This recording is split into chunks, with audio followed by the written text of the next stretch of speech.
বলো তো দেখি মদিনা লেগেছে কেমন হাজিগণ, বলো তো দেখি মদিনা লেগেছে কেমন। সালাতুনিয়া আলাইকুম। যেতাই মুদের নূরি নবী, যেতাই মুদের নূরি নবী, করেছেন শয়ন মদিনা লেগেছে কেমন। সালাতুনিয়া আলাইকুম। সওয়ারি ছুটেছে যখন, আগে তার পৌঁছেছে মন। সওয়ারি ছুটেছে যখন, আগে তার পৌঁছেছে মন, আগে তার পৌঁছেছে মন।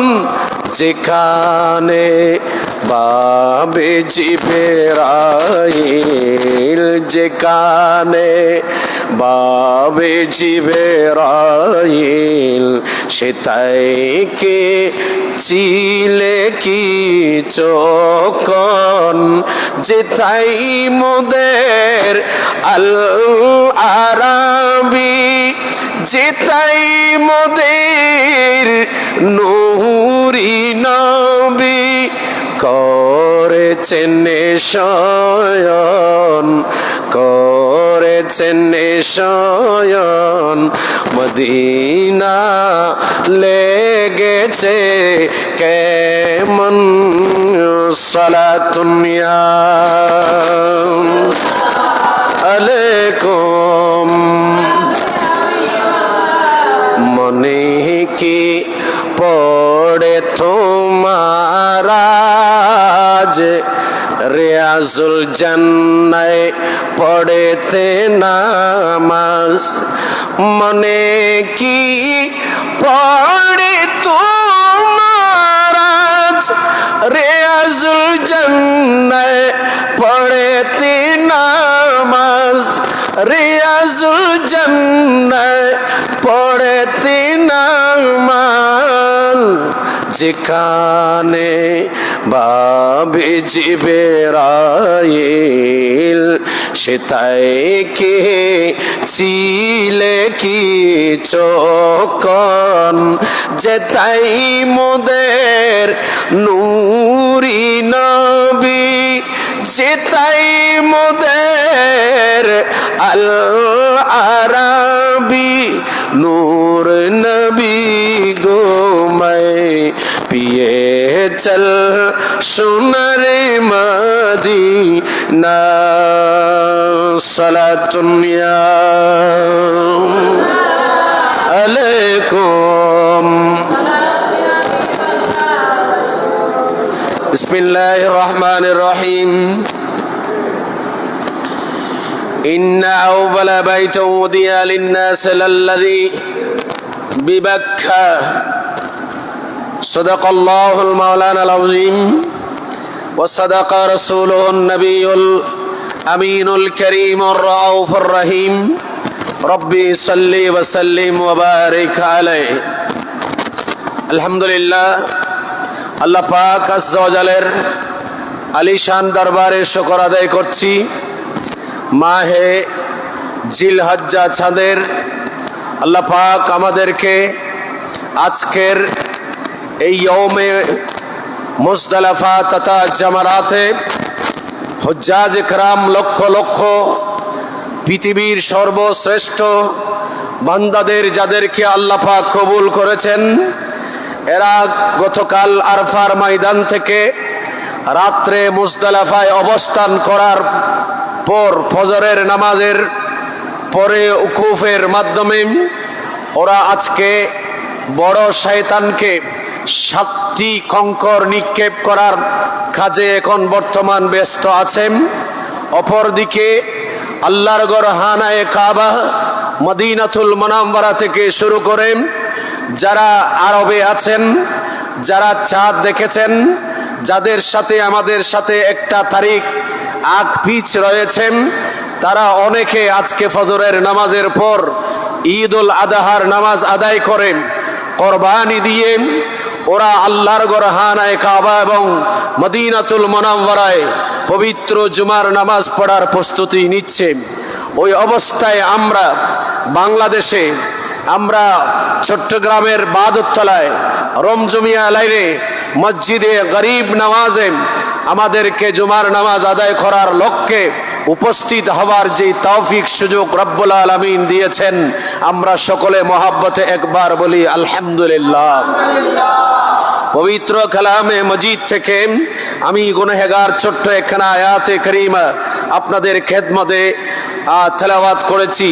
আয়াতে করিমার বিশেষ অংশ আমার আল্লাহ বলেন, লাল্লাযী বিবাক্কা মুবারাকা ওয়া হুদাল লিল আলামিন।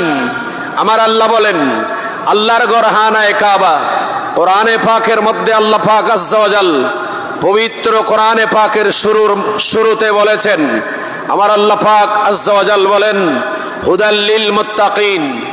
একেবারে শুরুতে আলিফ লাম মিম যালিকাল কিতাবু লা রাইবা ফীহি হুদাল লিল মুত্তাকিন। কোরআন মানুষকে হেদায়েত করে, যাদের অন্তরে তাকওয়া আছে, যাদের অন্তরে ঈমান আছে। কোরআনুল কারীম মানুষকে হেদায়েত করেন।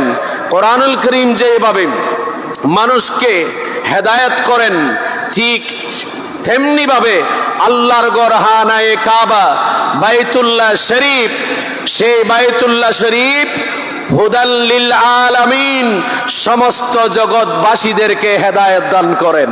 সুবহানাল্লাহ। একটু মহব্বতে বলি সুবহানাল্লাহ। লাল্লাযী বিবাক্কাতা মুবারাকাও ওয়া হুদাল লিল আলামিন। আল্লাহর ঘর হানায়ে কাবা সমস্ত জগৎবাসীদেরকে হেদায়েত দান করেন। হেদায়েত আমার আল্লাহ দান করেন কোরআনের মাধ্যমে। আমার আল্লাহ হেদায়েত দান করেন হুদাল লিল আলামিন। আল্লাহর ঘর হানায়ে কাবার বাইতুল্লাহ শরীফে যারা জিয়ারত করবে, তাওয়াফ করবে, বাইতুল্লাহ শরীফ, সেই বাইতুল্লাহ শরীফ হুদাল লিল আলামিন, সেই ঘর সমস্ত জগৎবাসীদের জন্য হেদায়েত।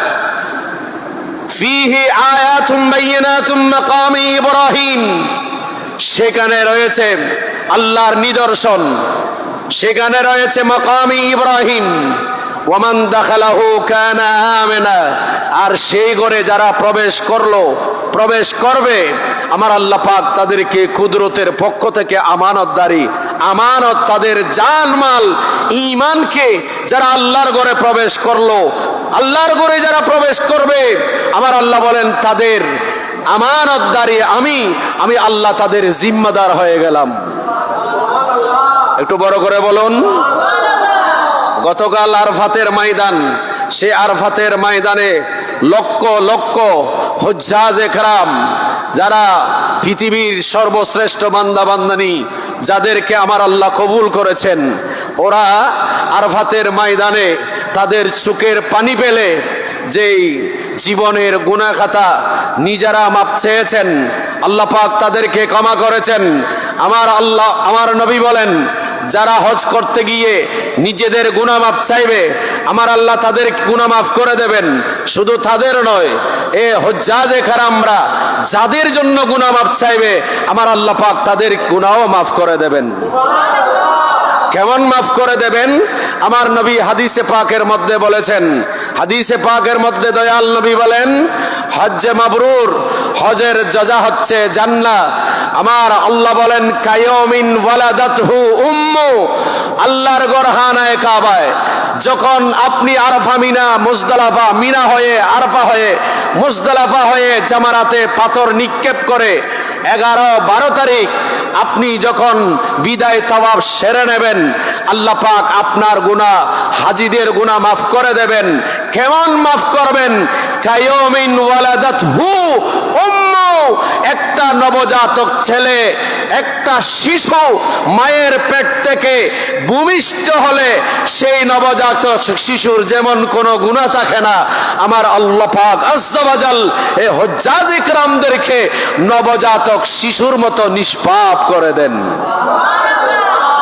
নবজাতক শিশুর মতো কি করে দেন? নিষ্পাপ করে দেন। আল্লাহ পাক তাদের গুনাহ খাতাকে মাফ করে দেন। এই আরাফা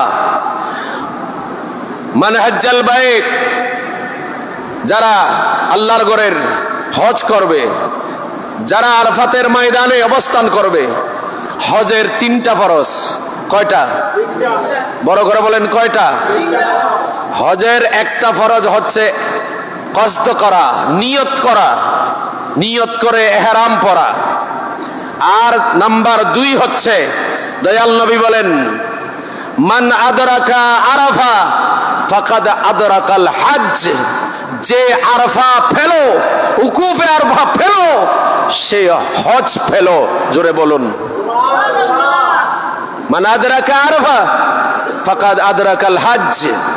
তাহলে আমরা শুরুতে যে আয়াতে কারিমা আপনাদের খেদমতে তেলাওয়াত করেছি, সেখানে আল্লাহ বলেন হুদাল লিল আলামিন লাল্লাযী বিবাক্কাতা মুবারাকা ওয়া হুদাল লিল আলামিন। এই জগৎ আল্লাহর গরহানায়ে কাবা আমাদেরকে হেদায়েত দান করেন, হেদায়েত দেন। তাহলে হজ এটা শুধু আল্লাহর ঘরে নয়, হজে আসার জন্য, আল্লাহর ঘরে আসার জন্য দরওয়াজা আছে। হাদিসে পাকে আসছে হজ করার জন্য 1 নাম্বার হচ্ছে নিয়ত করে ইহরাম বাঁধা, 2 নাম্বার হচ্ছে আরাফাতের ময়দানে উকুফ করা, যে সূর্য যখন দ্বিপ্রহর হবে হয়ে যখন সেখান থেকে শুরু হয়ে সূর্য অস্ত পর্যন্ত আরাফাতের ময়দানে অবস্থান করা ফরজ। আরাফাতের ময়দানে অবস্থান করা কি হজের 2য় ফরজ। 1 নাম্বার কি করা? ইহরাম বাঁধা নিয়ত করে। 2 নাম্বার আরাফাতের ময়দানে 9 তারিখ সূর্য অস্ত যাওয়া পর্যন্ত কি করা? অবস্থান করা। 3 নাম্বার ফরজ হচ্ছে 12 তারিখের ভেতর আল্লাহর গরহানায়ে কাবা তাওয়াফ করা। কয়টি ফরজ? কয়টা? এই 3টা। এই 3টা ফরজ আদায় করতে গেলে, আদায় হলেই আপনার হজ। তাহলে প্রশ্ন আছে, হুজুর এখন হজ করতে গিয়ে আমি মিনায় যাব কেন? হজ করতে গেলে আমি মুজদালিফায় যাব কেন? মিনায় অবস্থান করা আমার নবীর সুন্নাহ। হজের 6টা ওয়াজিব আছে। কয়টা ওয়াজিব? জোরে বলেন। মিনায় অবস্থান করা ওয়াজিব। আজকে জামারাতে পাথর নিক্ষেপ করছে, পাথর নিক্ষেপ করা শয়তানকে প্রথম দিন, 2য় দিন 3 জন শয়তানকে, 3য় দিন 3 শয়তানকে, প্রথম দিন শুধু বড় শয়তানকে পাথর নিক্ষেপ করা, 3 দিন পাথর নিক্ষেপ করা, এটা হচ্ছে ওয়াজিব। এখন প্রশ্ন আছে, হজের ফরজ শুধু আরাফাতের ময়দানে অবস্থান করা, দ্বিপ্রহর থেকে সূর্য অস্ত পর্যন্ত শুধুমাত্র একটি কাজ, কিন্তু হজের ওয়াজিব একটা ওয়াজিব, অন্য ওয়াজিবগুলো একবার। মুজদালিফায় অবস্থান করা ওয়াজিব, কোরবানি দেওয়া ওয়াজিব, মাথা মুন্ডু করা ওয়াজিব, কিন্তু শয়তানকে পাথর নিক্ষেপ করা এটা ওয়াজিব। তো এইটা কেন আমি 3 দিন করব? তাহলে বুঝে যাচ্ছে ওয়াজিব যে 6টি আছে, সেই 6টি ওয়াজিবের ভেতর যে একটা কাজ 3 দিন করতে হয়, সেই ওয়াজিব কেনা হচ্ছে শয়তানকে, বড় শয়তানকে প্রথম দিন 7টি, এরপরে 3 শয়তানকে 3 × 7 21, এরপরে 3য় দিন 3 × 7 21। এইভাবে একটা ওয়াজিব কাজ করতে গিয়ে শয়তানকে 3 দিন পাথর নিক্ষেপ করতে হয়। একটু চিৎকার দিয়ে বলুন না সুবহানাল্লাহ। আসুন সে হজ, সেখানে আল্লাহর ঘরে সর্বশেষ ফরজ আদায় হয় কোথায়? আল্লাহর ঘর তাওয়াফের মাধ্যমে। এটা স্বাভাবিক ড্রেসে। আল্লাহর ঘরের ফরজ তাওয়াফ কি ড্রেস? এহরামের অবস্থায় নয়। আপনি এহরাম তো আজকে খুলে ফেলবেন হাজি সাহেবরা, আজকে বড় শয়তানকে পাথর নিক্ষেপ করে এসে কোরবানি দিয়ে মাথা মুন্ডিয়ে তারপর এহরাম খুলে ফেলবেন, গোসল করে স্বাভাবিক ড্রেস পরবেন। হজের ফরজ যেটা, সেটা হচ্ছে স্বাভাবিক কাপড়ে। সেটা কি? বড় করে বলেন, সেটা কি? স্বাভাবিক কাপড়ে। তো সবাই বলেন হজ তো আল্লাহর ঘরে। আল্লাহর ঘরে আসতে হলে নবী হাদিসে পাকের মধ্যে বলেন দরওয়াজা আছে। মিনা, এটা হজে আরফা, আল্লাহর ঘরে আসার জন্য, হজ করে আসার জন্য এটা একটা দরওয়াজা। এটা আমার নবীর সুন্নতে দরওয়াজা। মিনাতে অবস্থান করতে হবে, এটা একটা দরওয়াজা। আরফাতে যেতে হবে, এটা আরেকটা দরওয়াজা। মুজদালিফায় আসতে হবে, খোলা আকাশের নিচে রাত যাপন করতে হবে, এটা আরেকটি দরওয়াজা। তারপর শয়তানকে পাথর মেরে কোরবানি দিয়ে মাথা মুন্ডিয়ে তারপর আপনি ফরজ তাওয়াফ করার জন্য আল্লাহর ঘরে আসবেন। এগুলা সবগুলা এক একটা দরওয়াজা। এই দরওয়াজাগুলা তাই করে তারপর আল্লাহর ঘরের খানায়ে কাবার সর্বশেষ ফরজ যেটা তাওয়াফ, সেই ফরজ তাওয়াফ আদায় করতে হবে। হজ এটা কেমন? এটা এমন বিষয়, অনেক মানুষ এগুলা, যারা হয়তো আমাদের দেশে অনেকে আছে যারা আল্লাহর একত্ববাদকে, তাওহীদকে, ইসলামকে মানতে চায় না, ওদের মনে হবে এটা বলে দিয়েছেন আল্লামা শাহ সাহেব, যিনি হুজ্জাতুল্লাহিল বালিগা লিখেছেন। একেবারে কঠিন কিতাব, কঠিন থেকে কঠিন। এই কিতাবখানা আমরা ফিকহ ডিপার্টমেন্টে, মুফতি ডিপার্টমেন্টে পড়েছি, এখনো পড়ানো হয় সেই কিতাব। সেখানে বলেছেন যে হজ করা মানি কাফনের কাপড় পরে বিলে বিলে দৌড়ানো। কোন বিল? যে কোনো বিলে দৌড়ালে হবে না। প্রথম আপনাকে যেতে হবে মিনা। মিনা এটা একটা ময়দান। এহরামের কাপড় পরা, এহরামের কাপড় মানি এটা একজন মইয়তের কাফনের কাপড়ের মতো। আল্লামা শাহ ওলিউল্লাহ মুহাদ্দিস দেহলভী ইনি এ হজের এহরামকে মইয়তের কাফনের সাথে তুলনা করেছেন। কাফনের কাপড় যেমন সেলাইবিহীন, একেবারে এহরামের কাপড় এগুলোও সেলাইবিহীন। এহরামের কাপড় পরা মানি মইয়ত, এহরাম মইয়ত কাফনের কাপড় পরা। এহরামের কাপড় পরা মানি মৃত ব্যক্তি জীবিত মানুষের মধ্যে কাফনের কাপড় পরে দৌড়ানোর মতো। মিনাই, আরাফাতে, মুজদালিফায় সাদা কাফনের কাপড়, এহরামের কাপড়। যত বড় বাদশা হোক, যত বড় রাজা হোক, যত বড় মহারাজা হোক, সবাইকে মুজদালিফা খোলা আকাশের নিচে অবস্থান করতে হবে। খোলা আকাশের নিচে, সেখানে কোনো চাটাই নাই, আপনাকে কেউ চাটাই বিছাই দেবে না। আপনি নিজে ব্যবস্থাপনা নিজেকে করতে হবে, খোলা আকাশের নিচে থাকতে হবে। হজ এটা কিছুক্ষণ মিনায়, কিছুক্ষণ আরাফায়, কিছুক্ষণ মুজদালিফায়। সেখানে পাথর করে দিয়ে দেয়, পাথর বলে পাথর নাও, পাথর ওই যে শয়তানকে মারার জন্য মুজদালিফা থেকে। এগুলো সব শ্বাস শেষ করে তারপর যেতে হয় আল্লাহর ঘরে। সুবহানাল্লাহ বলেন। সেই ঘর বাইতুল্লাহ শরীফে হাজী সাহেবরা যখন আরফাতের ময়দানে যায়, আমার নবী বলেন কায়ামিন ওয়ালাদাতহু উম্মুহু। আরফার ময়দানে যারা যায়, হজ যারা করে, তাদেরকে আমার আল্লাহ একেবারে নিষ্কলঙ্ক, একেবারে নবজাতক শিশুর মতো পবিত্র করে দেয়। তাদের আর কোনো গুনাহ থাকে না। দেখেন একজন আল্লাহর বান্দা ইমামে নাসফি আলাইহির রহমান ইনি কত সুন্দর করে বলেছেন। ইনি বলেন একজন আল্লাহর বান্দা আরফাতের ময়দানে আরফাতে অবস্থান করলেন হাজী সাহেব। তাদের মধ্যে একজন হাজী ইন্না বাদাস সালিহিন হাজ্জাম ফালাম্মা ইনসারাফা মিন আরাফা, আল্লাহর বান্দা আরফাতের ময়দানে কান্নাকাটি করল। সূর্য ডুবন পর্যন্ত আরফাতের ময়দানে অবস্থান করলো। এবার আরফাতের ময়দানে অবস্থান করার পর আপনি এখানে মাগরিবের নামাজ পড়তে পারবেন না। অন্য সময় মাগরিবের নামাজ আপনার কাজা হলে গুনাহগার হবেন, কিন্তু হজ এটার ভেতর আপনাকে কিছু নামাজ কাজা করতে হবে। সেটা কি?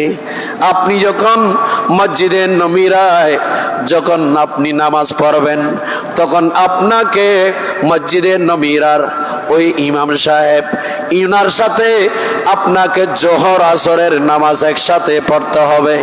আগে জোহরের নামাজ তারপর আসরের নামাজ 2 রাকাত করে কসর পড়বেন। এমনি স্বাভাবিক আপনি যদি 2টি ওয়াক্তের নামাজ একসাথে যদি পড়েন আপনি গুনাহগার হবেন। কিন্তু হজ এটা এমন ইবাদত, আমার নবী বলেন উম্মত এখানে তোমরা কসর পড়বা জোহরের নামাজ আগে, তারপর আসরের নামাজ। যারা কোথায় মসজিদে নববীতে পড়ি আর যারা তাঁবুর মধ্যে আছে ওরা আপন আপন জায়গায় জোহরের ওয়াক্ত জোহর শুধু মসজিদে নববীতে, জামাতে যারা পড়বেন এরা কসর পড়বেন, আর যারা তাঁবুর মধ্যে পড়বে তারা কিন্তু জোহরের ওয়াক্ত জোহর পড়ব আর আসরের ওয়াক্তে আমরা আসরের নামাজ পড়ব। কেন এটা? কেন? আরফা এটা একটা শহর। হাদিসে পাকে নবী বলেছেন আরফা এটা একটা শহর, মিনা একটা শহর, মুজদালিফা এটা একটা শহর। শহর যখন পরিবর্তন হয় তখন মুসাফিরের হালতও পরিবর্তন হয়। সুবহানাল্লাহ বলেন না? এগুলো অনেক ফিকহ ফাতোয়ার মাসালা অনেক লম্বা, আমি অত এগুলাতে যাচ্ছি না। তাহলে আরাফাতে মসজিদে নববীতে নামাজ কসর পরে 2 ওয়াক্তের নামাজ একসাথে পড়বে। সূর্য ডুবিত হলে আরফায় সেখানে মাগরিবের নামাজ পড়া যাবে। দেখেন সর্বপ্রথম যিনি হাজী হচ্ছেন আরফাতের ময়দানে অবস্থান করার সাথে সাথে সূর্য ডুবে গেল,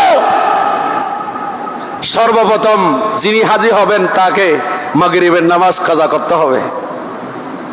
মাগরিবের নামাজ পড়া যাবে না, মাগরিবের নামাজ আরফাতে পড়া যাবে না, পড়বে না কোনো হাজী।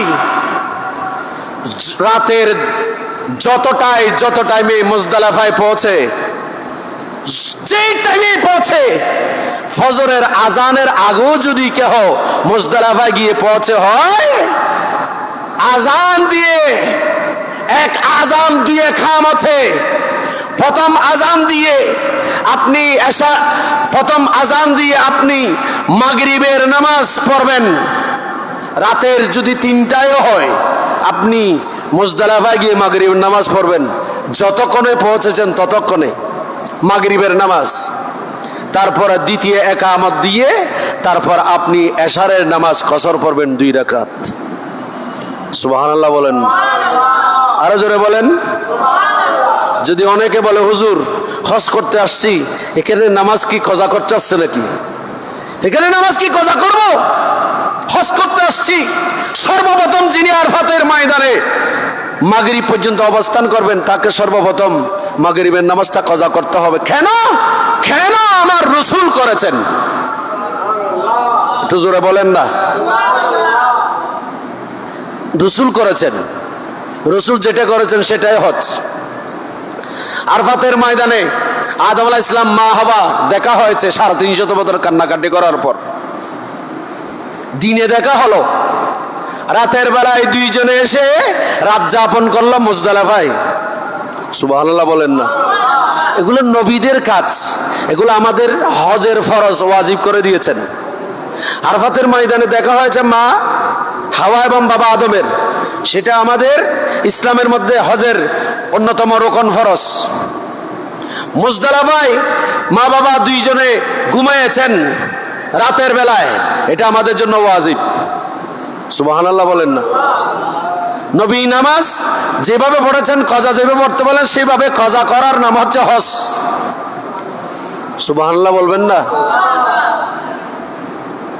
মিনায় কোরবানি দিচ্ছেন, কোরবানি দেওয়া ওয়াজিব, 6টি ওয়াজিবের একটা। সেখানে আপনি দমে শুকরবা কোরবানি দিচ্ছেন, সেই কোরবানি সেটা তো সর্বপ্রথম দিয়েছিলেন হযরতে সাইয়েদনা ইব্রাহিম খলিলুল্লাহ ইসমাইল আলাইহিস সালামকে। দেখেন নবীদের কাজ যেটা সেটাই হজ। নবীরা যে কাজ করে গেছেন সেটাই কি? আরাফাতে আদম আলাইহিস সালাম হাওয়া আলাইহিস সালামের দেখা, এটা ফরজ, এটাই হজ। মুজদালিফায় অবস্থান করেছে রাত্রে, আমাদেরকে করতে হচ্ছে, এটা ওয়াজিব। ইব্রাহিম আলাইহিস সালাম ইসমাইল জবিহুল্লাহকে জবে করেছেন, সেটা ওয়াজিব। আপনি এইভাবে ইব্রাহিম আলাইহিস সালামকে যখন ইসমাইল আলাইহিস সালামকে যখন ইব্রাহিম খলিলুল্লাহ আলাইহিস সালাম যখন কোরবানি দিচ্ছিলেন, কোরআন শরীফের আয়াত অনেক লম্বা, শয়তান আসছে ইব্রাহিম আলাইহিস সালামকে বলছেন, ইব্রাহিম আলাইহিস সালামকে বলছেন আপনি এটাকে জবে করে দিচ্ছেন। ইব্রাহিম আলাইহিস সালাম যখন ইসমাইল আলাইহিস সালামকে জবে করে দিচ্ছে, তখন শয়তান গিয়ে হযরতে বিবি হাজারা ওনাকে গিয়ে বলছেন আপনার ছেলেকে আপনার স্বামী জবে করে দিচ্ছে। সেখানে এই কথা যখন শয়তান ওয়াসওয়াসা লাগাতে গেল, তখন সেইখানে শয়তানকে পাথর মেরেছিলেন হযরতে ইব্রাহিম আলাইহিস সালাম এবং বিবি হাজারা। সুবহানাল্লাহ বলেন না? শয়তানকে পাথর মেরেছে। তো এই শয়তানকে পাথর মেরেছেন নবী, নিজের ছেলেকে জবে করতে গিয়ে আল্লাহর হুকুমে, সেখানে শয়তান ওয়াসওয়াসা দিচ্ছে, পাথর মেরেছেন। এই পাথর আমাদেরকে এখন মারতে হচ্ছে।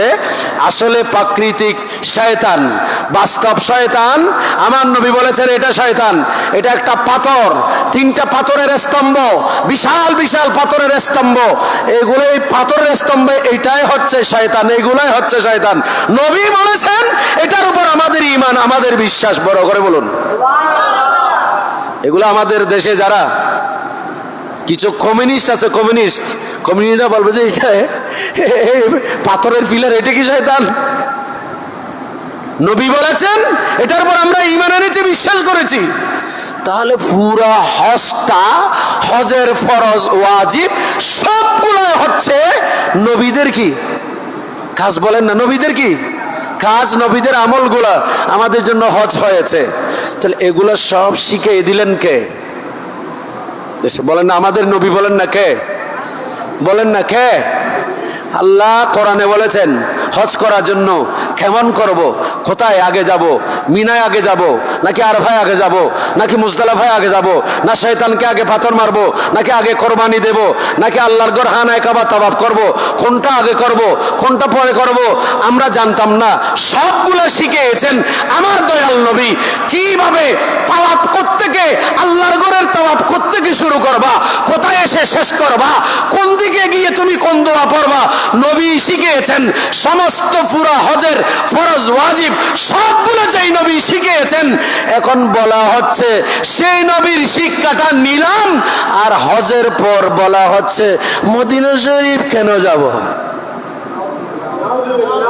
নাউজুবিল্লাহটা আসতে বলেন। তাহলে তা আপনি ওয়াফাদার সন্তান না, ওয়াফাদার নবীর উম্মত না। মদিনা শরীফ যাওয়া হজের ফরজও নয়, ওয়াজিবও নয়, ফরজও নয়, ওয়াজিবও, হজের কোন রকম নয়।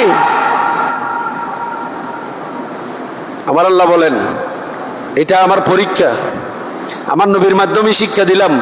নবীর থেকে সব শিক্ষা নিয়ে মানে হজে যাওয়াটায় এখন আমরা ফতোয়াবাজি করতেছি ওই মদিনা শরীফ যাওয়াটার ব্যাপারে। আল্লাহ পাক যারা বলে তাদেরকে হেদায়েত নসিব করুন। জোরে বলেন আল্লাহ পাক তাদেরকে হেদায়েত নসিব করুন। আল্লাহ পাক আমাদের সবাইকে জীবনে একবার হলো হজ্জে বাইতুল্লাহ, মিনা, মুজদালিফা, আরাফায় আমাদেরকে উকুফ করার তৌফিক দান করুন। সালাতুন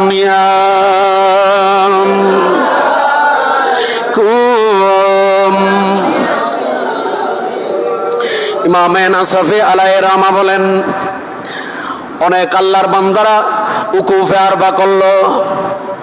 ইন্না বাদাস সালিহিন, সালিহিনদের মধ্যে একজন এরকম আল্লাহর গরহানায়ে কাবার হজ করতে গিয়ে উকুফে আরফা করলেন। 9 তারিখ জিলহজ, একেবারে সূর্য ডুবিত হওয়ার আগ পর্যন্ত, সূর্য ডুবা পর্যন্ত। এখন ওই হাজী সাহেব ফালাম্মা ইনসারাফা মিন আরাফা, আরাফা থেকে ইনি মুজদালিফায় যখন গেলেন, মুজদালিফায় যাবার পর সে তার স্মরণ হয়েছে আরাফাতের ময়দানে তার ব্যাগ গাঠি রেখে এসেছে। কোথায়? কথা বলেন না কেন? কি রেখে এসেছে? এরকম আমাদের অনেক হাজির হয়, অনেক হাজির হয়। আমার এক হাজী সাহেবের, সে তার আরাফাতের ময়দানে তার রেখে আসছিল। কি? একজন দুইজন না, অনেকের রেখে আসে। আমাদের কাফেলার যারা লোক আছে ওরা কিন্তু তাদের এই ব্যাগগুলা নিয়ে আসে। আমার এক হাজী সাহেব, যিনি আমার সাথে 2017-তে আমার সাথে আমার গাড়িতে ছিলেন, শাহ আমানত হজ কাফেলা আমাদের, আমি তো সেই কাফেলার নগণ্য হাতেম হিসাবে আছি। এই হাজী সাহেব আরফা করে মুজদালিফা হয়ে মিনে আসলাম। মিনে এসে 2 দিন শতানকে পাথর নিক্ষেপ করলাম। ওখান থেকে এসে 12 তারিখের আগে 11 তারিখ রাত্রে আল্লাহর গরহানায়ে কাবা তাওয়াফ করলাম, ফরজ তাওয়াফ, হজের সব কাজ শেষ করলাম। 12 তারিখ আবার মক্কা শরীফ থেকে গিয়ে ওই মিনায় জামারাতে শয়তানকে সর্বশেষ 21টি পাথর নিক্ষেপ করে আমাদের হজের কার্যকলাপ শেষ। শুধু একটা ওয়াজিব বাকি, সেটা হচ্ছে কোনটা? বিদায় তাওয়াফ। এটা একেবারে লাস্ট হবে বিদায় তাওয়াফ, এটা ওয়াজিব। এটা এখন হজ চলে গেছে 5-6-8 দিন হয়ে গেছে, 1 সপ্তাহ হয়ে গেছে। এই হাজী সাহেব বলতেছে, আমি আমার ব্যাগ ট্যাগ সবগুলো কোথায়? সব হারিয়ে ফেলেছে। এহরামের কাপড় যেটা শুধু শরীর আছে সেটা ওই লোকটা রাঙ্গুনিয়ার ছিল, এহরামের ব্যাগও নাই। অন্য এহরামের কাপড়, যে এহরামের কাপড় ভিতর স্বাভাবিক ড্রেস ছিল, ওইটাও নাই। সেখানে কিছু রিয়াল ছিল, ওইটাও নাই। মোবাইল ছিল, মোবাইলও নেই। সবগুলো ফেলে আসছে। মিনে এসে শয়তানকে পাথর মেরে আমি একজন থেকে কাপড় নিয়ে ওনাকে পরতে দিয়েছি। এখন 1 সপ্তাহ পর আমাদের কাফেলার লোক, সেখানে হাজী সাহেব চলে আসার পর আমাদের লোক থাকে সেখানে, যত পুরুষ মহিলাদের তাবু থেকে এই ব্যাগগুলা, আবার অন্য তাবুর না, আমাদের তাবুর ব্যাগগুলা যেগুলো খড়িয়ে পায় ওগুলো নিয়ে আসে। নিয়ে এসে আমাদের এখানে মক্কা শরীফ, এখানে আমাদের মুআল্লিমদেরকে দেয়। আমি এই হাজী সাহেবের ব্যাগ হারিয়ে যাওয়া খোঁজ নিতেছি। নিতে নিতে হজের পর দেখা গেল তার ব্যাগ আমার হাতে আসছে। ব্যাগের মধ্যে লুঙ্গি যেটা ছিল নতুন, সেই লুঙ্গিটা নাই। হয়তো উনি ওখানে শুকিয়ে দিয়েছেন ফজরের নামাজের পর গোসল করে। যখন আমরা পৌঁছেছি আরফায়, উকুফ শুরু হওয়ার আগে গোসল করা সুন্নত, হয়তো সেখানে শুকিয়ে দিয়েছেন, আর নাই। মোবাইলও আছে, রিয়ালও আছে, অন্য এহরামের কাপড়গুলোও আছে। একটু বড় করে বলুন না মারহাবা। সেখানে একটা পয়সাও কারো ধরে থাকলে কেহ ধরে না, কেহ ধরবে না। সে অবস্থা। সেখানে এটা একটা সমুদ্র, আরফার ময়দান, এটা কিয়ামতের ময়দান। সুবহানাল্লাহ বলেন না। জামারাতে যাচ্ছি, পাথর নিক্ষেপ করে শয়তানকে আসতেছিলাম, লক্ষ লক্ষ মানুষ আরে জামের ভেতর, ওরে হুজুম। আমি গত বছর তো কলমা ভরে দিয়েছিলাম জামের মধ্যে পড়ে, মানে নিঃশ্বাসও নিতে পারতেছি না, এত জাম। কারণ এখানে তরিকে মাসাত আছে। তরিকে মাসাত মানে হেঁটে। আপনি মুজদালিফা থেকে যদি কোনো অবস্থাতে তাঁবুতে যেতে না পারেন, এখানে কাঁটাতারের বেড়া আছে। মনে করেন এই যে চকবাজার বাদুরতলা রোড, বদ্দারহাটে রোড, এখানে ওই পাশে এবং এই পাশে পাশাপাশি রাস্তা, ওখানে 3-4টা রাস্তা। আপনার মনে করেন তাঁবু এটা, এই যে তাঁবু, এটা রোড রাস্তার পাশে, এদিকে কাটা তার লাগিয়ে দিয়েছে, এই পাশ থেকে ও পাশে যাওয়ার সুযোগ নাই। অথচ রাস্তার সাথে লাগানো আপনার তাঁবু, আপনি দেখতেছেন। সৌদি আরবের আইন কানুন, কারণ ওখানে মানুষ পায়ের পিষ্ট হয়ে মারা যাবে। ওখানে এমন অবস্থা, সুতরাং যারা অন্য রাস্তা দিয়ে ঘুরে গিয়ে তাবু আসার সময় শুরুতে যদি আপনার যদি কি হয়, গলত হয়, একটু যদি গলত হয়, কোন অবস্থাতে আপনি আর তাবুতে আসার কোনো সুযোগ নাই। সোজা আপনাকে কোথায় যেতে হবে? জামারাতে চলে যেতে হবে। আপনার মুজদালিফা থেকে জামারাত হচ্ছে প্রায় 4-5 কিলো, 6 কিলো, অনেক সময় 5-6 কিলো হয়ে যায়। যেতে পারবেন, শুধু আসার সুযোগ নাই। যে রাস্তা দিয়ে গিয়েছেন ওই রাস্তা দিয়ে আসার সুযোগ নাই। আপনাকে ঘুরিয়ে দিয়েছে আসার সময় আরো 2-4 কিলো দূর থেকে, 2-4 কিলো দূরে আপনাকে ঘুরিয়ে দিয়েছে। সেখানে যেটাকে রাস্তা দিয়ে হেঁটে তরিকে মাসাদ বলা হয়, এই রাস্তায় যদি পড়েন, কোনো যদি হুইল চেয়ারের লোক হয়, ওরে কিয়ামত। তাহলে এই অবস্থা, হজ কত কষ্ট করতে হয়, এগুলা বাস্তবে যদি আপনি না যান, কোনো অবস্থাতে আপনার বুঝে আসবে না। আল্লাহ পাক যারা এখন জামারাতে পাথর নিক্ষেপ করছে 12টা পর্যন্ত, সৌদি আরবের 12টার সময় পর্যন্ত, এই 12টার ভেতরে বড় শয়তানকে আজকে 7টি কঙ্কর নিক্ষেপ করা শেষ করতে হবে। 12টার ভেতর, এই 12টার ভেতরে যে শেষ করে ওরা তারপর ওখান থেকে বের হয়ে তারপর ওনাদের হাদিগুলা জবে করবেন। হাদিগুলা মানে কোরবানি, ওই যে এগুলা জবে করে তারপর সর্বশেষ মাথা মুন্ডিয়ে গোসল করার মাধ্যমে ইহরামের কাপড় শেষ করবেন। আল্লাহ পাক তাদের সাথে যারা হজে গিয়েছেন এই কাজটা তাদের জন্য সহজ করে দিন, এবং তাদের সাথে আমাদেরকে আল্লাহ পাক কবুল করুন, আমিন। এখন বাকি কথা আমাদের আল্লাহুম্মা নামাজ, এই ফজর নামাজ 4:35 এখন বললে 6টায় হবে, মানে 6:30 পর্যন্ত।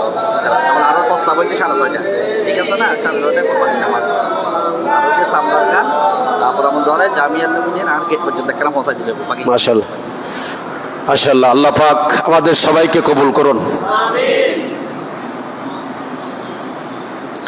বলতে চেয়েছিলাম, এই আল্লাহর বান্দা আরাফাতের ময়দানে কি রেখে এসেছে? একটু কথা বলেন, কি রেখে এসেছে? এটা ইমামে নাসাফি আলাইহির রহমান নোট করছেন। আল্লাহর বান্দা রেখে এসেছেন, হারিয়ে গেছে আর কি, তার মনে ছিল না।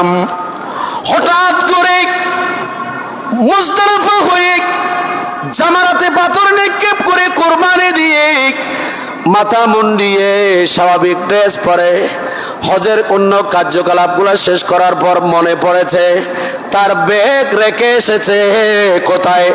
আরাফা এবং হয়তো মুজদালিফায়। কি রেখে এসছে? ব্যাগ।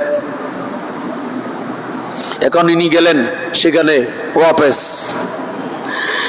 ব্যাগের জন্য গেলেন। ফারাজা ইলা আরাফা, ওই আল্লাহর বান্দা আরাফার ময়দানে আবার রুজু হলেন, হজের পর হজ করে গিয়ে দেখতে পেলেন ফাওয়াজাদা ফিহে, ইনি যে জায়গায় আরাফার ময়দানে ব্যাগ রেখেছেন ওই ব্যাগখানা ইনি খুঁজে পেলেন। সুবহানাল্লাহ বলে, যেখানে রেখেছে সেখানে ইনি ওনার ব্যাগখানা খুঁজে পেল। ইনি এবার দেখতে পেলেন আশ্চর্য ব্যাপার, আরাফার ময়দানে ইনি এবার দেখতে পেল, আরাফার ময়দানে ওনার ব্যাগ খুঁজিয়ে পাওয়ার পর উনি ওখানে দেখতে পেলেন কতগুলা বানর, হাজারো লক্ষ লক্ষ বানর এবং হাজারো লক্ষ লক্ষ কিছু সুর ওখানে দেখতে পেল। চিৎকার দিয়ে বলুন না নাউজুবিল্লাহ। কি দেখতেছে? আরাফার মাঠে কি দেখতেছে? লক্ষ লক্ষ বানর এবং সুর। ইমামে নাসাফি আলাইহির রহমান বলছেন, এ আল্লাহর বান্দা ডাক দিলেন, কি রে এতগুলো সুর কেন? এখানে তো লক্ষ লক্ষ আল্লাহর বান্দারা ছিল, লক্ষ লক্ষ। আরাফাতের 9 তারিখে লক্ষ লক্ষ আল্লাহর বান্দা বান্দনী চোখের পানি পেলে এখানে ক্রন্দন করেছে। আমি ব্যাগ হারিয়ে পেলাম, রেখে গেলাম, নিতে আসছি, দেখতেছি এখানে লক্ষ লক্ষ বানর এবং সুর। তখন ওরা কথা বলতেছে ওই বানরগুলা, ওই সুরগুলা। এই আল্লাহর বান্দাকে বললেন, হে আল্লাহর বান্দা, আমরা আসলে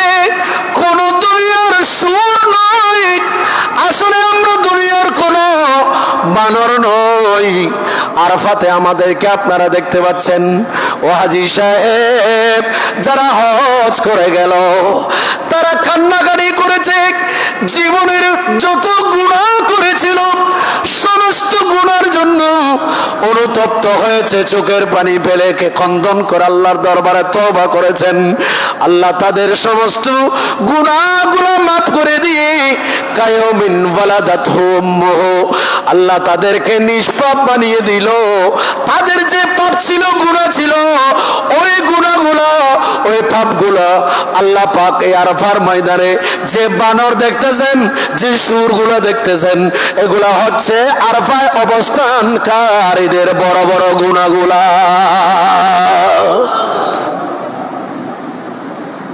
আমরা বানর নই, সুর নই, আমরা হাজীদের গুনাহ ছিলাম।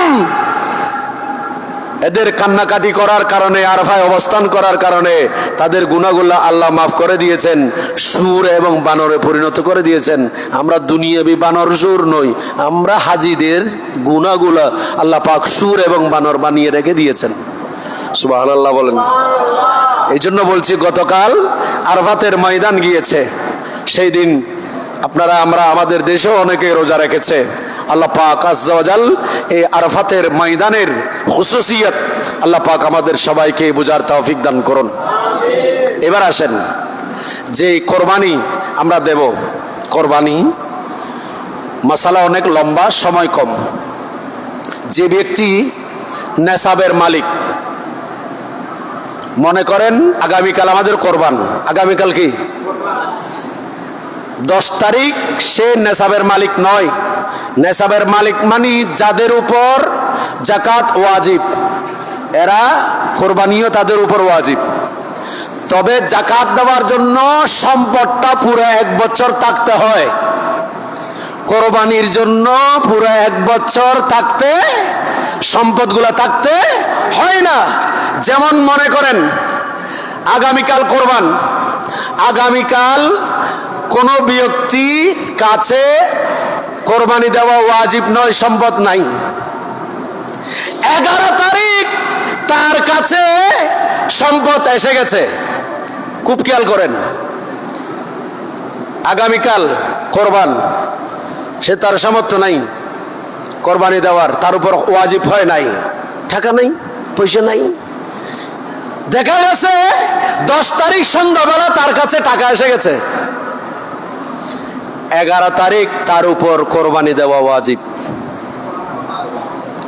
কোন ব্যক্তির কাছে 10 তারিখও টাকা নাই, পয়সা নাই, কোরবানি ওয়াজিব হয় নাই, 11 তারিখ তার উপর কি ওয়াজিব হয় নাই, 10 তারিখও নাই, 11 তারিখও দেয় নাই, হয় নাই, পয়সা নাই, ওয়াজিব হয় নাই। 12 তারিখ সকাল ফজরের নামাজের পর 12 তারিখ তার কাছে টাকা আসছে, সম্পদের মালিক হয়েছে, তাহলে 12 তারিখ ওনাকে কোরবানি আদায় করতে হবে, ওয়াজিব। শরীয়তের মাসালা। আর কিছু মাসালা এমন আছে, এগুলো আমাদের বলা দরকার। সমাজের মধ্যে অনেকে আছে, একজন মানুষের 3-4 জন, 2 জন, 3 জন, 4 জন, 5, 6 ইত্যাদি এরকম ছেলে আছে। তো ওই ছেলেরা অনেকে পয়সাওয়ালা, চাকরি করে, ব্যবসা করে। যে ব্যবসা, যে চাকরি, যে ব্যবসা, গোপনে ব্যবসা করে, বাবাও জানে না। এরকম অনেক আছে না? কথা বলেন না কেন? এগুলো শরীয়তের মাসালা। বাবা কোরবানি দিচ্ছে, বাবার উপর কোরবানি ওয়াজিব। বাবা কোরবানি দিচ্ছে, গরু নিল, ছেলে করে নাই, সে বলছে আমার বাবা দিচ্ছে। ছেলের যে কোরবানি ওয়াজিব হয়েছে, সম্পদ আছে, সেই ছেলের পক্ষে বাবা কোরবানি দিলে আদায় হবে না। বাবার উপর যেমন কোরবানি দেওয়া ওয়াজিব, ছেলের উপর যদি সামর্থ্য থাকে, পয়সা হয়, ছেলের উপরও ওয়াজিব। সেই ছেলেরটা বাবা আদায় করলে হবে না, ছেলের আদায়, ওয়াজিব আদায় ছেলেকে করতে হবে। এরকম অনেক স্ত্রী আছে, স্ত্রী, অনেক বিবি আছে, তার কাছে 7.5 ভরি স্বর্ণ আছে, স্বর্ণ। আর অনেক বিবিরা আছে, তো ওই স্বর্ণ দিন দিন কদে ইন কদে অনর অনধিকার নাই, জামাইরে কদে অনর কোনো দিন বেয় না। আর এরকম যদি আর হয় 7.5 ভরি, তাহলে প্রতি বছর জাকাত বিবি দিব, দে জামাই ন দিব, এটা বিবির উপর ওয়াজিব। সেই পরিমাণ সম্পদ। এখন তো আমরা শুধু স্বর্ণ হিসাব করি, স্বর্ণ হলে 7.5 ভরি, আর যদি রূপা হয় 52 তোলা। এখন তো আমরা সব জাকাত দেওয়ার জন্য শুধু স্বর্ণ হিসাব করি, রূপা কেহ হিসাব করি না। কোরবানি দেওয়ার জন্য স্বর্ণ হিসাব করেন কেন? কোরবানি দেওয়ার জন্য রূপা হিসাব করেন। রূপা 52 তোলা থাকলে হিসাব করেছি আমি, তাহলে 91,800 কত টাকা। যদি কারো কাছে থাকে 1 লাখ নয়, 91 বা 98, 1 লাখের কম টাকা থাকলে 92,000 টাকা যদি কারো থাকে, রূপার হিসাবে তার উপর জাকাত ওয়াজিব, রূপার হিসাবে তার উপর কোরবানি দেওয়া ওয়াজিব। তাহলে অনেকে কোরবানি দিচ্ছেন না।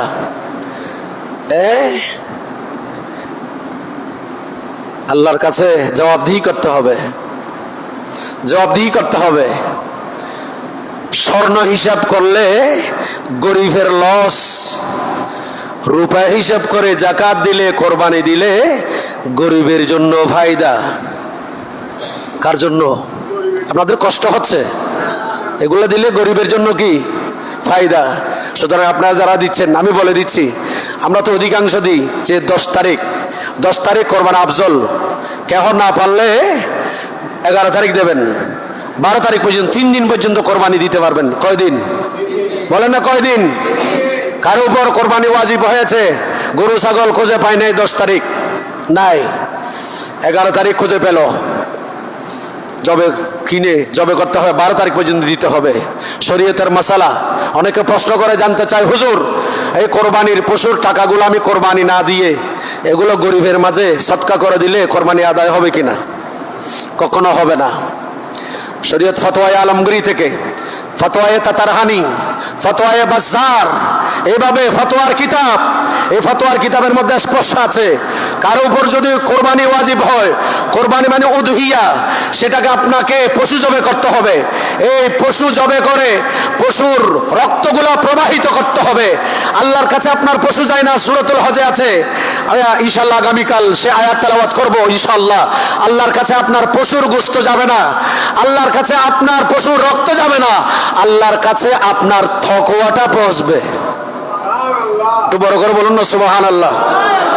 এখন দেখা যায় যে হারে আমাদের সমাজে কোরবানির পশু কোরবানি দিচ্ছে, এই হারে কি জাকাত দিচ্ছে? কথা বলেন না। ও কষ্ট আসতেছে আমার, এই কথাগুলো আঘাত লাগবে, আঘাত, হৃদয় আঘাত হবে। কোরবানি দেওয়ার জন্য ওরে দৌড়াদৌড়ি। তো কোরবানি যেমন ওয়াজিব, আপনার উপর তো জাকাতও ওয়াজিব। জাকাত দিয়েছেন?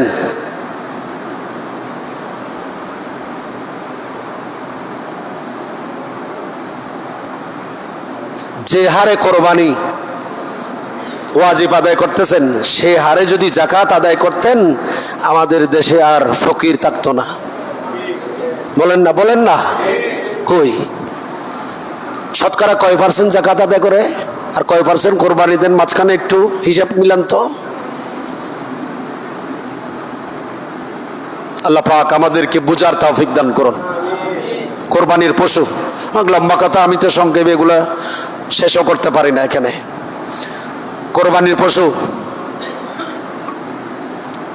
জবে করার আগে পশুকে পানি খাওয়াবেন।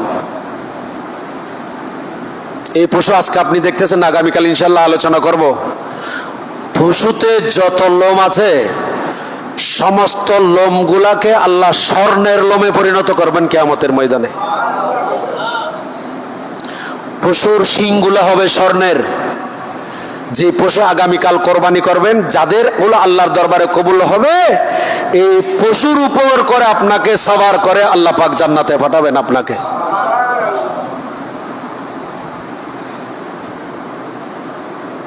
আমরা অনেকে আছি একটু গাড়ি ভাঙ্গা হলে উঠতে চায় না, অনেক রিক্সা আছে, গাড়ি আছে, ভালো ভালো, হ্যাঁ বাংলাদেশ বিমান এগুলো চড়ে নাকি, আমি সৌদি এয়ারলাইন্সে চড়বো, ভালো বাহন খোঁজেন। তো কোরবানি দেওয়ার জন্য একটু কোরবানির পশু ভালো বাহন থেকে কিনিয়েন, এটা আপনার জান্নাতে যাওয়ার বাহন। নাক কাটা, কান কাটা, লেজ কাটা, যে গরুর দাঁত সব পড়ে গেছে, খের খড় চাবিয়ে খাওয়াতে পারে না, ত্রুটিযুক্ত গরু পশু ক্রয় করবেন না। শিং ভেঙে গেছে একেবারে গোড়া থেকে নয়।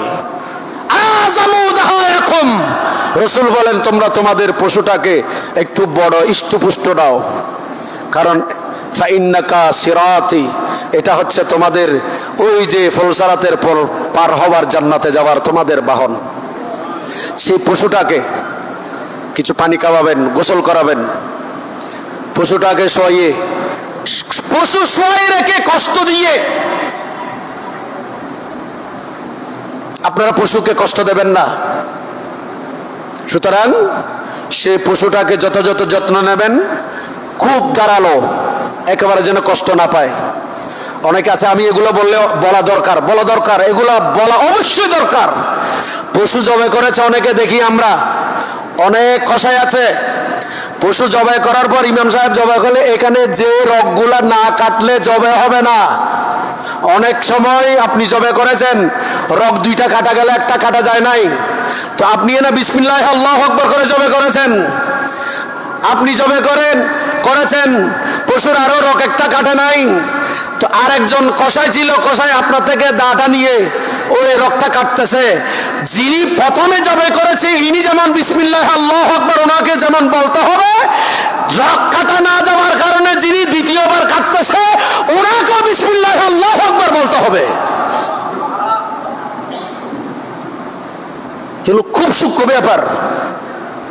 অনেক সময় এসে পশু জবাই করে, ও পশুর মাথাটা যেন না লড়ায়, এই ছুরি চাকুর মাথাটা পশুর একই গলার ইয়ার এদিকে ভিতরে এইভাবে কোচা মারে। খবরদার এগুলো করবেন না, গুনাহ হবে। এগুলোর দরকার আছে কিনা জানার দরকার আছে।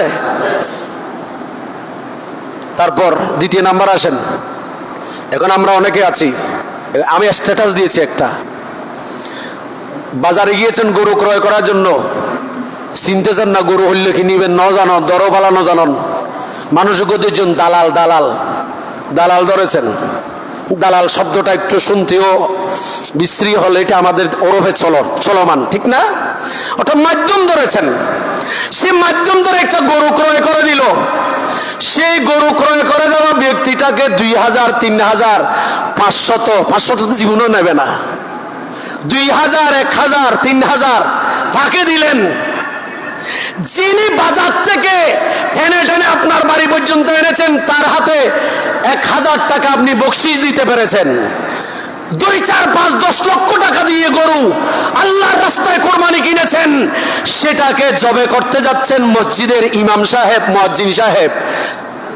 বছরে আপনি একটা পশু জবে করতেছেন, সেই ইমাম সাহেবকে ওই মাধ্যম দালালকে 2-5 হাজার, 2000, 1000 টাকা দিতে আপনার গায়ে লাগে না। ইমাম সাহেব, মুয়াজ্জিন সাহেব যিনি গরু জবে করেছেন তাকে 500 টাকা দিতে আমাদের গায়ে লাগে। কি কথা বলেন? এগুলো কেন হবে? আমাদের এগুলো হবে কেন? অনেকে তো খবরও রাখে না যে মুয়াজ্জিন, যে ইমাম সাহেব গরু জবে করে গিয়েছে। আমরা এগুলো বললে অনেক বলবো, হুজুর আমরা তো খুঁজি লইতে লিখুন পাল্লার, আমি জবে করি না, আমি আমার বয়সও করি নাই। আপনাদের জন্য, আমাদের ইমাম মুয়াজ্জিনের জন্য বলছি না, পুরো দেশের জন্য, পুরো মুসলিম সোসাইটির জন্য বলছি। কেন আপনারা ওনাদেরকে বছরে একবার দিবেন, কেন দেন না? আপনাদের বিবেক থাকা দরকার। আপনারা জবে করবেন, নিজের পশু নিজে জবে করা কি মুস্তাহাব। নিজের পশু নিজে জবে করা ভালো। নিজের পশু নিজে জবে করবেন। যদি করতে না পারেন, যাকে দিয়ে করাবেন সেখানে থাকবেন, থেকে আপনি যাদের নামে কোরবানি দিচ্ছেন এগুলো বলবেন, ইন্নী ওয়াজ্জাহাতু ওয়াজহিয়া লিল্লাযী ফাতারাস সামাওয়াতি, এগুলো পড়বেন। এভাবে দোয়া না জানলে, অন্ততপক্ষে কিছু না জানলে দরুদ শরীফ পড়ে বিসমিল্লাহ আল্লাহু আকবার করে জবে করবেন। জবে কিভাবে করবেন এটাও তো জানেন না, ইহনা আপনার ওয়াজ গরম করবো। অনেকে জবে করেন যে এইভাবে মারেন, এভাবে না। আগে ছুরি শিখাই দিচ্ছি, শুনেন। ছুরিটাকে অগ্রভাগ পশুর বাইরে রাখবেন, গলার বাইরে, ওইদিকে রেখে সামনের দিকে টানবেন। প্রথম পোষ কোন দিকে? এই বলেন না, প্রথম পোষ কোন দিকে? সামনের দিকে। তারপর এদিকে ইয়ানা প্রথমে মারা দিকে তুল। এটা কি জবে হলো? জবের তরিকা হলো? আমাদের এগুলো শিখার দরকার, আমাদেরকে এগুলো শিখতে হবে, হবে না? আল্লাহ পাক আমাদের সবাইকে এগুলাকে বোঝার জেহেনে রাখার তৌফিক দান করুন। এবার আসেন, পশুর চামড়া চুলিয়ে কাজের বিনিময়ে গোশত দিলে হবে না, তার পারিশ্রমিক দিতে হবে।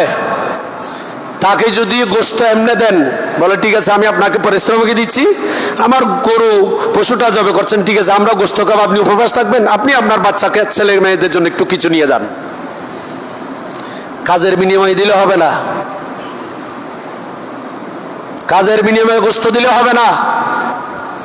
এবার আসেন চামড়া, এটা গরিবের হক।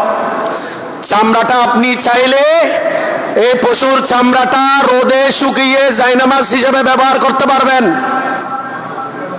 পানির ব্যাগ হিসেবে ব্যবহার করতে পারবেন, আপনার জন্য হালাল। আর যদি না হয়, এই চামড়া হচ্ছে গরিবের হক, এটা গরিবকে দিয়ে ফেলবেন। বিশেষ করে গরিব ফকরা মিসকিন, বিশেষ করে আমাদের জামিয়া আহমদিয়া সুন্নিয়া আলিয়া, যেখান থেকে লক্ষ লক্ষ আলেম বের হচ্ছে, এই জামিয়াতে পাঠিয়ে দিবেন।